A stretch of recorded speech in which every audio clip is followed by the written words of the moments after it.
Welcome to the GN in 1970. We left you in part 4 here in Wayzata. You looked at the Superior line and you saw Wayzata itself, but as you head west down the main line, we're working our way to Delano. But to get there, we actually have to dive through staging, so we head through the portal here and we'll pop out on the other side. Alright, here we are in Delano. There's not a whole lot happening here, but we do have a spur that swings off on the left side that services a couple of industries. This is Xander Inc. in the foreground. In the distance, you'll see a team track, and then obviously the depot, which the Empire Builder will stop here briefly on its trip to the West Coast to pick up a few passengers. But the team track here actually services a few industries that obviously aren't online.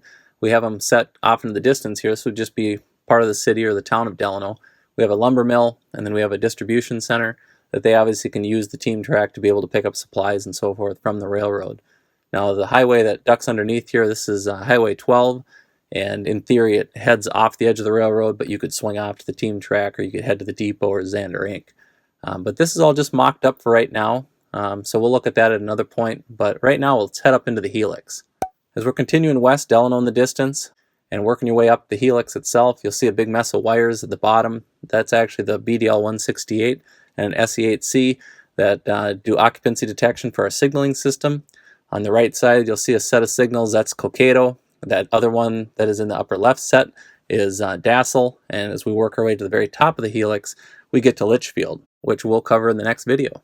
Hopefully you enjoyed this brief episode of the GN in 1970.